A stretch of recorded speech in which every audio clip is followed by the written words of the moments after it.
Hi, I'm Wes Goldberg, your co-host of Locked On Heat, your daily podcast on all things Miami Heat. And about 2 hours ago, we get the Adrian Wojnarowski report that Bam Adebayo is planning to return Monday for the Miami Heat against the Toronto Raptors.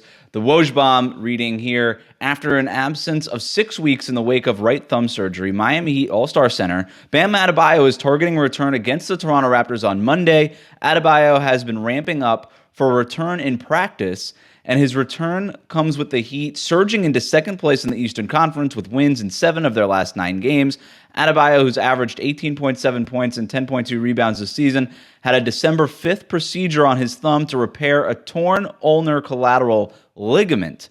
This is the report from Adrian Wojnarowski, and it's huge news for the Miami Heat. As Woj said, they're in second place right now in the Eastern Conference, and you go back to that initial procedure, the initial announcement that Bam needed to have surgery. And like I wrote over at the West Side and what we talked about here on Locked On Heat, the initial report had Bam missing 4 to 6 weeks. That was the initial expectation. So now it's been about 6 weeks since this procedure. So on the longer end of that timetable that we had expected. And I actually took a look at what it is that the Heat could realistically do when Bam first went down. And as I wrote back then, something close to 13-7 would have been realistic. And you look at actually what the Heat have done in the 20 games that Bam missed. They went exactly 13-7. So Nostradamus nailing that prediction perfectly there. And now the Heat are in second place in the Eastern Conference, just 2 games behind Chicago for the number 1 seed. They're tied with Brooklyn, who are currently listed at the 3 seed. Milwaukee is a half game back at number 4. And I think Miami is right there.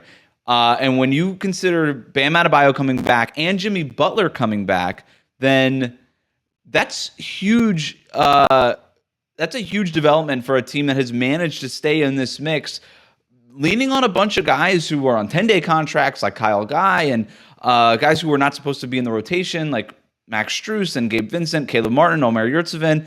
They've been really, really good, and now they're getting their top 2 players back. So you actually look, and I meant to bring up this tweet earlier, but you take a look at what it is that the Heat have ahead of them, right? We look forward to the second half of the schedule, and it's really favorable for the Heat, especially when you consider the guys that they're getting back here.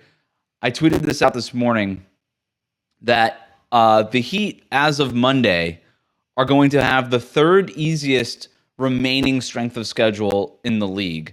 That, combined with Bam and Jimmy coming back, you've got 23 of your final 39 games at home.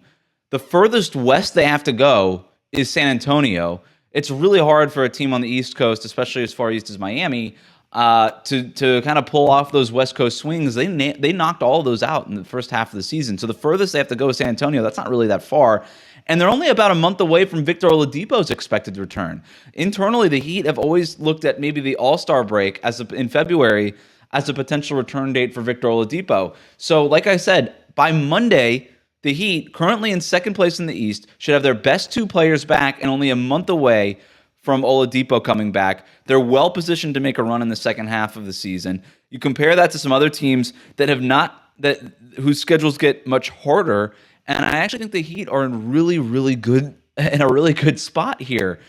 The other part of this too is, what do you do with the rest of this roster, right? Because while Bam and Jimmy have been out, they have managed to get really solid contributions from Omer Yurtseven, Caleb Martin, Max Strus, Gabe Vincent.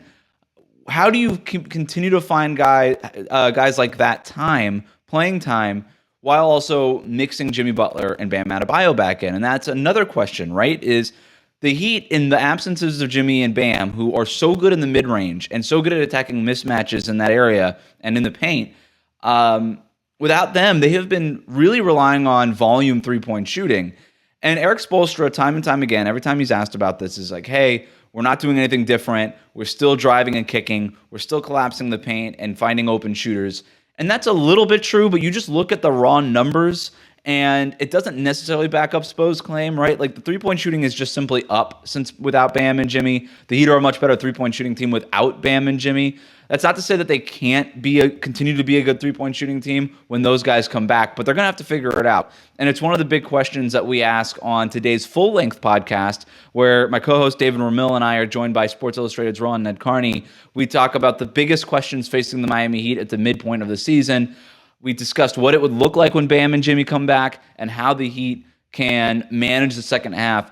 Favorable schedule and all, but also how do you mix in their top two players into a system that's really been working for them. So check that out wherever you get podcasts. Check that out here on YouTube. That'll do it for this short reaction video in the wake of Bam Adebayo and his return being announced here. So make sure that you subscribe here on YouTube or wherever it is that you get podcasts for the latest episodes of Locked On Heat every day, Monday through Friday. Thanks for listening.